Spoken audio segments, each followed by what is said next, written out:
Hi guys, we have officially reached the end of the BFG. I can't believe it. I felt like I just started reading this book to you guys. Thank you for tuning in all these times to listen to me read this book. It's obviously not as much fun when we're not in person, where we can talk about the book and discuss it, but I want to thank you for answering all the questions that I've put up on Google Classroom and for participating by listening. So this last chapter, second to last chapter, is called Feeding Time. While the giants were being captured, a tremendous bustle and hustle was going on back home in England. Every earth digger and mechanical contrivance in the country had been mobilized to dig the colossal hole in which the 9 giants were to be permanently imprisoned. 10,000 men and 10,000 machines worked ceaselessly through the night under powerful arc lights, and the massive tank was completed only just in time. The hole itself was about twice the size of a football field and 500 feet deep. The walls were perpendicular, and engineers had calculated that there was no way a giant could escape once he was put in. Even if all 9 giants were to stand on each other's shoulders, the topmost giant would still be some 50 feet from the top of the hole. The 9 giant-carrying helicopters hovered over the massive pit. The giants, one by one, were lowered to the floor, but they were still trussed up, and now came the tricky business of releasing them from their bonds. Nobody wanted to go down to do this because the moment a giant was freed, it would be sure to turn on the wretched person who had freed him and gobble him right up. As usual, the BFG had the answer. "I have told you before," he said, "giants is never eating giants. So I is going to go down, and I shall untie them myself before you can say Rack Jobinson." With thousands of fascinated spectators, including the Queen, peering down into the pit, the BFG was lowered on a rope. One by one he released the giants. They stood up, stretched their stiffened limbs, and started leaping about in fury. "Why is they putting us down in here in this grab-sludging hole?" they shouted at the BFG. "Because you is guzzling human beings," the BFG answered. "I is always warning you not to do it, and you is never taking the titchiest bit of notice." "In that case," the flesh lump eater bellowed, "I think we is guzzling you instead." The BFG grabbed the dangling rope and was hoisted out of the pit just in time. The great bulging sack he had brought back with him from Giant Country lay at the top of the pit. "What's in there?" the Queen asked him. The BFG put an arm into the sack and pulled out a gigantic black and white striped object the size of a man. "Snozcumbers!" he cried. "This is the repulsant Snozcumber, Magister, and that is all we is going to give these disgustive giants from here on out." "May I taste it?" the Queen asked. "Don't, Magister, don't!" cried the BFG. "It is tasting of trog filth and pig squibble." With that he tossed the Snozcumber down to the giants below. "There's your supper," he shouted. "Have a munch on that." He fished out more Snozcumbers from the sack and threw them down. So you can see there's the giants all roped up.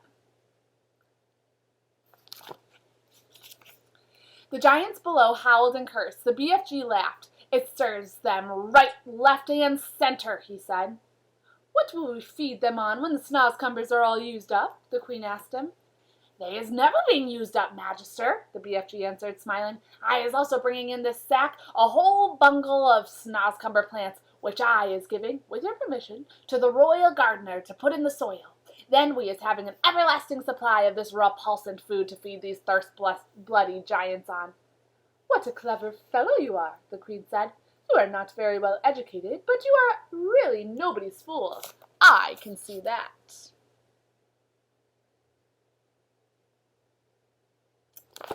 All right, the last chapter is called The Author. Every country in the world that had in the past been visited by the foul man-eating giants sent telegrams of congratulations and thanks to the BFG and to Sophie. Kings and presidents and prime ministers and rulers of every kind showered the enormous giant, and the little girl with compliments and thank yous, as well as all sorts of medals and presents. The ruler of India sent the BFG a magnificent elephant, the very thing he had been wishing for all his life. The king of Arabia sent them a camel each. The Lama of Tibet sent them a llama each. Wellington sent them 100 pairs of wellies each. Panama sent them beautiful hats. The king of Sweden sent them a barrelful of sweet and sour pork. Jersey sent them pullovers. There was no end to the gratitude of the world. The Queen herself gave orders that a special house with tremendous high ceilings and enormous doors should immediately be built in Windsor Great Park next to her own castle for the BFG to live in. And a pretty little cottage was put up next door for Sophie. The BFG's house was to have a special dream storing room with hundreds of shelves in it where he could put his beloved bottles. What is more, he was given the title of the Royal Dream Blower. He was allowed to go galloping off to any place in England on any night of the year to blow his splendid fizz wizards in through the windows to his sleeping children. And letters poured into his house by the million from children begging him to pay them a visit. Meanwhile, tourists from all over the globe came flocking to gaze down in wonder at the 9 horrendous man-eating giants in the great pit. They came especially at feeding time when the snozcumbers were being thrown down to them by the keeper. And it was a pleasure to listen to the howls and growls of horror coming up from the pit as the giants began to chew upon the filthiest tasting vegetable on earth. There was only one disaster. 3 silly men who had drunk too much beer for lunch decided to climb over the high fence surrounding the pit, and of course they fell in. There were yells of delight from the giants below, followed by the crunching of bones. The head keeper immediately put up a big notice on the fence saying it is forbidden to feed the giants. And after that, there were no more disasters.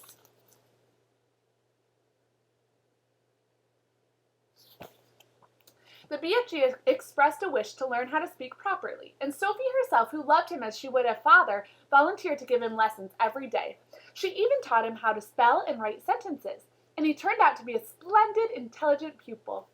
In his spare time, he read books. He became a tremendous reader. He read all of Charles Dickens, whom he no longer called Doll's Chickens, and all of Shakespeare, and literally thousands of other books. He also started to write essays about his own past life. When Sophie read some of them, she said, "These are very good. I think perhaps one day you should become a real writer." "Oh, I would love that," cried the BFG. "Do you think I could?" "I know you could," Sophie said. "Why don't you start by writing a book about you and me?" "Very well," the BFG said. "I'll give it a try." So he did. He worked hard on it, and in the end he completed it. Rather shyly, he showed it to the Queen. The Queen read it aloud to her grandchildren. Then the Queen said, "I think we ought to get this book printed properly and published so that the other children can read it." This was arranged, but because the BFG was a very modest giant, he wouldn't put his own name on it. He used someone else's name instead. But where, you might ask, is this book that the BFG wrote? It's right here. You've just finished reading it.